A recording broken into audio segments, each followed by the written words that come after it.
Mon cher Quentin, Mon cher Franck, nous allons voir dans cette vidéo le matériel que nous recommandons pour un joueur qui se situerait entre 24 et 12 de handicap. voilà, Donc en fait de savoir ce qu'il faut qu'il mette dans son sac, de façon à avoir, je dirais, le type de club qui corresponde en fait à son niveau de jeu. exactement. Comment tu organises ce sac? Alors, déjà, ce sac, la première des choses, c'est qu'il va falloir, entre guillemets, changer la série.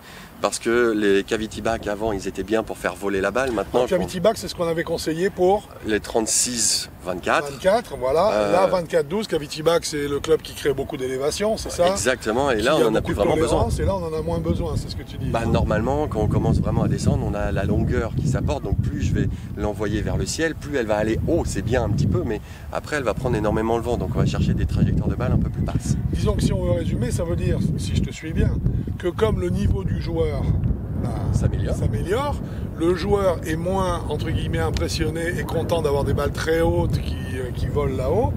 Il commence à avoir besoin, pour améliorer son score, de trajectoire de balle plus basse, pour maîtriser un peu plus la balle. Et donc là, forcément, on va donc sortir d'un club qui favorise l'élévation pour aller à un club plus neutre. Exactement, donc ça va être des semi-lames ou des lames, enfin des semi-lames même un peu creusées éventuellement, mais ce ne sera jamais des lames déjà. Non. Mais il y a des semi-lames qui sont un petit peu creusées, qui facilitent un petit peu le toucher, qui augmentent la taille du sweet spot, mais qui même gardent les balles un petit peu basses.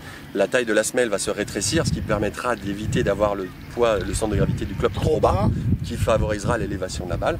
Donc c'est des clubs un petit peu plus fins aussi, et un peu plus précis, donc plus pointus aussi au niveau du toucher. Donc déjà ça c'est pour les séries de fer. Ensuite on va passer à peut-être 2 sandwich, un 52, un 58. Par exemple, ça c'est pour moi c'est la combinaison idéale.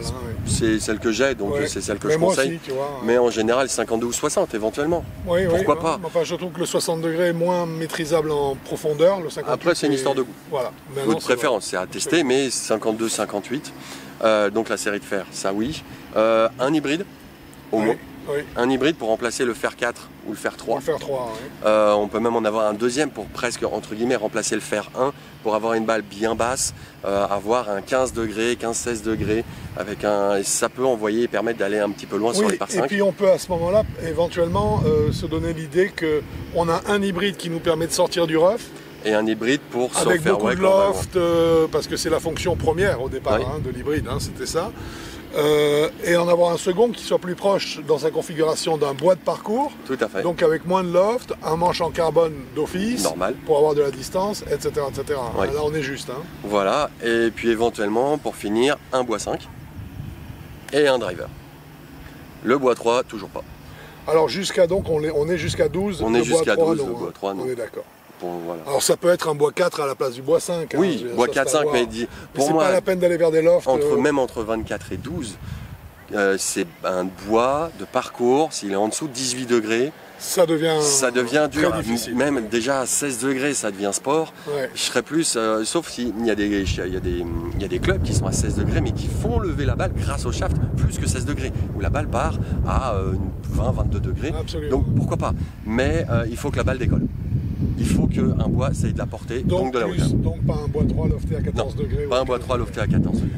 Alors une question, on est donc d'accord, un putter de meilleure qualité, parce que là on rigole plus au niveau du petit jeu. Ah bah non. 2 sandwich, on a vu, 52-58, la série de fer en semi-lame, voire semi-lame cavity back encore. Un petit peu mélangé.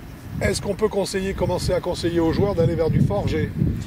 Oui, on peut commencer, mais là il faut que le joueur soit en pleine progression. C'est ça. C'est-à-dire, pour moi, c'est en dessous de forgé, c'est en dessous de 18. C'est ça. En gros. Ou quelqu'un qui est 24 en pleine progression, qui va. Voilà. Parce que le forgé va lui permettre de mieux approcher la notion d'effet. Et d'avoir de meilleures sensations au niveau du feedback. Voilà, exactement. Et donc ça va peut-être le préparer en fait à aller vers la catégorie inférieure. Voilà. Celle qui est à pratiquement un chiffre. Ça me paraît exactement. Dernière petite précision au niveau des balles. Est-ce qu'il joue les mêmes balles que celles qu'il jouait quand il était 36? Non, là on peut commencer à avoir des balles un peu plus pointues. Il existe des balles Mizuno, des balles TaylorMade, des Titleist, les Srixon, les Bridgestone. Donc là on peut attaquer les balles à 30 € la douzaine. Et n'oubliez pas, un conseil, c'est si vous vous entraînez avec un style de balle, c'est pour jouer avec ce style de balle sur parcours. Ah oui. Si vous entraînez avec par exemple des Bridgestone E6 ou des TP5 ou des Pro V1X sur un green, sur le putting green d'entraînement ou sur le zone petit jeu, et que sur le parcours vous vous mettez à jouer de la Top Flight XL 2000, il n'y a pas d'intérêt.